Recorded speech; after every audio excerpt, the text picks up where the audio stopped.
காசாவை நான் முழுமையாக அழிக்கப் போகிறேன் என்று இஸ்ரேலிய பிரதமர் பெஞ்சமின் நெத்தன்யாகு ஒருபுறம் கூறிக்கொண்டிருக்கிறார். நான் காசாவை முழுமையாக வாங்கி டெவலப் பண்ண போகிறேன் என்று அமெரிக்காவுடைய ஜனாதிபதி டொனால்ட் ட்ரம்ப் அவர்கள் சொல்லிக் கொண்டிருக்கிறார். இந்த சந்தர்ப்பத்தில் கிட்டத்தட்ட 70-75 வருடங்களாக பலஸ்தீனை தனி நாடாக அங்கீகரிக்க மறுத்த எத்தனையோ ஐரோப்பிய நாடுகள் தற்பொழுது பலஸ்தீனை தனி நாடாக அங்கீகரிக்க முடிவு செய்திருக்கிறார்கள். உறுதியாக இந்த விடயத்திலே அவர்கள் சொல்லியிருக்கிறார்கள். இந்த நாடுகளில் சில நாடுகள் இஸ்லாத்திற்கும் முஸ்லிம்களுக்கும் பரம விரோதியாக இருந்தவர்கள். இவர்களை இன்று பலஸ்தீனை தனி நாடாக அங்கீகரிக்க போகிறார்கள் என்றால் எந்த அளவுக்கு பயங்கரமான இனப்படுகொலை இந்த காசாவிலே நடக்கிறது என்பதை நாங்கள் சிந்தித்து பார்க்க வேண்டும். அல்ஹம்துலில்லாஹி ரப்பில் ஆலமீன் அஸ்ஸலாத்து வஸ்ஸலாமு அலா ரசூலில்லாஹி அம்மா பஅத். கண்ணியத்திற்குரிய இறைவனின் நல்லடியார்களே, அல்லாஹ்வின் சாந்தியும் சமாதானமும் என்றென்றும் நம் அனைவர் மீதும் உண்டாவதாக.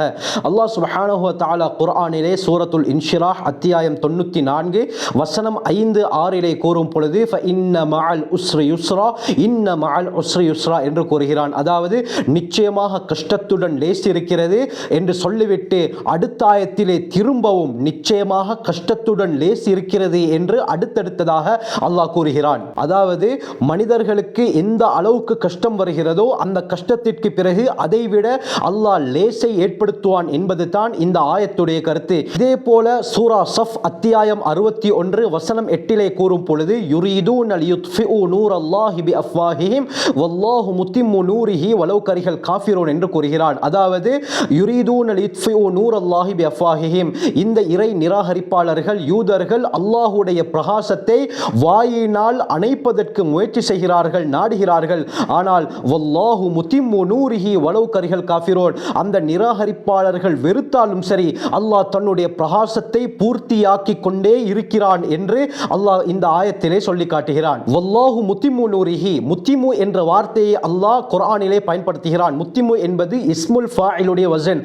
அரபியிலே இந்த வார்த்தைக்கு தொடர்ச்சியுடைய கருத்தும் சேர்ந்து வரும். அப்படி என்றால் முத்திம்மு, அல்லாஹ் தொடர்ந்து தன்னுடைய பிரகாசத்தை பூர்த்தியாக்கி கொண்டே இருக்கிறான் என்பது தான் இந்த ஆயத்துடைய பொருள். அப்படி என்றால் மறுமை நாள் வரை அல்லாஹ் தன்னுடைய பிரகாசத்தை, பிரகாசம் என்றால் தன்னுடைய மார்க்கத்தை அல்லாஹ் பூர்த்தியாக்கி கொண்டே இருப்பான். அது இறை நிராகரிப்பாளர்களுக்கு வெறுப்பை ஏற்படுத்தினாலும் சரி என்று அல்லாஹ் இந்த ஆயத்திலே கூறுகிறான். ஆகவே எந்த காலமாக இருந்தாலும் இஸ்லாத்தை முழுமையாக யாராலும் அழிக்க முடியாத கண்ணியமானவர்களே, இந்த 2 ஆயத்துகளை நான் சொன்னதற்கு முக்கியமான காரணம் என்னவென்றால், கடந்த 1.5 வருடங்களுக்கு மேலாக இஸ்ரேல் பயங்கரமான விதத்திலே காசாவின் மீது இனப்படுகொலை செய்து கொண்டிருக்கிறது. இதன் காரணமாக 75,000 விட அதிகமான மக்கள் கொல்லப்பட்டிருக்கிறார்கள். அதிகமாக பெண்களும் குழந்தைகளும் தான். 1,20,000 விட அதிகமானவர்கள் கை கால்களை இழந்து படுகாயம் அடைந்திருக்கிறார்கள். 2,000 விட அதிகமான மஸ்ஜிதுகள் தகர்க்கப்பட்டிருக்கிறது. நூற்றுக்கணக்கான வைத்தியசாலைகள், நூற்றுக்கணக்கான முகாம்கள், நூற்றுக்கணக்கான பாடசாலைகள் முழுமையாக நிர்மூலமாக்கப்பட்டிருக்கிறது. 22 லட்சம் மக்களில் அதிகமானவர்கள் தற்பொழுது நிர்கதியாக்கப்பட்டிருக்கிறார்கள். இந்த அளவுக்கு பயங்கரமான விதத்திலே இஸ்ரேல் இந்த காசா மக்களுக்காக வேண்டி தன்னுடைய முயற்சியை முழுமையாக செயல்படுத்தி கொண்டிருக்கிறார்கள். தன்னுடைய தாக்குதலை விஸ்தீர்ணப்படுத்திக் கொண்டிருக்கிறார்கள். எப்பொழுதெல்லாம் இவர்களை அடிப்பதற்கு அவர்களுடைய மனது தோன்றுதோ திடீரென வந்து ஒரு குண்டை போட்டு விட்டு செல்கிறார்கள்.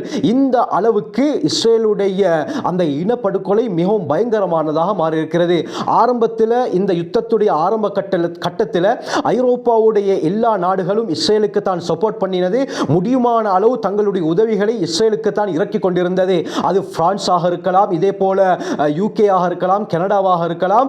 இவர்கள் தங்களுடைய உதவிகளை இறக்கி கொண்டு தான் இருந்தார்கள். ஆனால் எப்பொழுது இந்த இஸ்ரேல் எல்லை மீறி இவர்களுடைய முகாம்களின் மீது தாக்குதலை நடாத்தி அதிகமான குழந்தைகளையும் கொண்டு வரக்கூடிய உதவிகளையும் அந்த காசாவுக்குள்ளால் வரவிடாமல் தடுத்தார்களோ, எந்த நாடுகள் எல்லாம் இஸ்ரேலுக்கு உதவி செய்து கொண்டிருந்ததோ அந்த நாடுகள் எல்லாம் தற்பொழுது இஸ்ரேலுக்கு எதிராக குரல் கொடுக்கக்கூடிய காட்சிகளை நாங்கள் பார்க்கிறோம். இதைத்தான் அல்லாஹ் குர்ஆனிலே கூறுகிறான். வல்லாஹு முத்திம்மு நூரிஹி வலவ் கரிஹல் காஃபிரூன், அந்த இறை நிராகரிப்பாளர்கள் வெறுத்தாலும் சரி அல்லாஹ் தன்னுடைய ஒளியை, இந்த மார்க்கத்தை பூர்த்தியாக்கி கொண்டே இருப்பான். அல்லாஹ் முஸ்லிம்களுக்கு உதவியை இறக்கி கொண்டே இருப்பான் என்பது தான் இந்த ஆயத்துடைய உள்ரங்க கருத்து கண்ணியமானவர்களே. இந்த அடிப்படையில் 75 வருடங்களாக பலஸ்தீனியர்கள் தங்களுடைய நாட்டை இழந்து இஸ்ரேலுடன் போராடி கொண்டிருக்கிறார்கள். அமெரிக்கா, யூகே உட்பட ஐரோப்பிய நாடுகள் எல்லாம் இந்த இஸ்ரேலுக்கு தான் உதவி செய்து கொண்டிருந்தார்கள். இஸ்ரேலுக்காக வேண்டி அவர்கள் எதையும் செய்வதற்கு தயாராக இருந்தார்கள். இதன் காரணமாக பலஸ்தீனை தனிநாடாக அங்கீகரிப்பதற்கு எந்த நாடும் முன்வரவில்லை. இந்த சந்தர்ப்பத்தில் 70-75 வருடங்களாக இந்த போராட்டங்கள் நடந்து தற்பொழுது ஐரோப்பாவுடைய முக்கியமான நாடுகள் எல்லாம் இந்த பலஸ்தீனை தனிநாடாக அங்கீகரிப்பதற்கு முடிவு செய்திருக்கிறார்கள். அல்ஹம்துலில்லாஹ் கண்ணியமானவர்களே. ஏனென்று சொன்னால் பலஸ்தீனை தனிநாடாக அங்கீகரித்து விட்டால் இஸ்ரேலால் நினைத்ததை செய்ய முடியாது.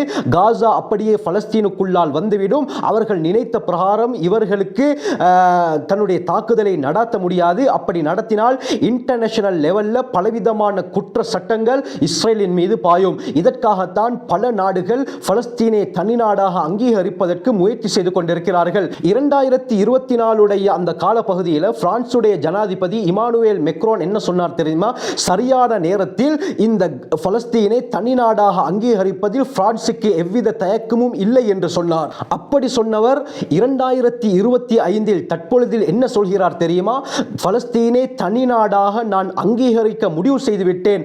வரக்கூடிய ஜூன் 10ஆம் தேதி நான் பலஸ்தீனை தனிநாடாக அங்கீகரிக்க போகிறேன் என்று சொல்லி இருக்கிறார். அது மட்டுமல்ல, சமீபத்தில் இஸ்ரேல் நடத்திய மிகப்பெரிய இந்த தாக்குதலை பார்த்து இமானுவேல் மெக்ரோன் என்ன சொன்னார் என்றால், இஸ்ரேலை எதிர்த்து எல்லா நாடுகளும் போராட வேண்டும், பலஸ்தீனை தனிநாடாக அங்கீகரிக்க வேண்டும் என்றும் மீடியாவிலே ஒரு பேட்டியை அவர் கொடுத்திருந்தார். இந்த அளவுக்கு அல்லாஹ் அவர்களுடைய உள்ளங்களை மாற்றிக்கொண்டு வருகிறான். இதே போல ஸ்பெயினுடைய பிரதமர் பெட்ரோ சாnchez என்ன சொல்கிறார் என்றால், இது வரலாற்றிலே சிறந்த ஒரு முடிவு.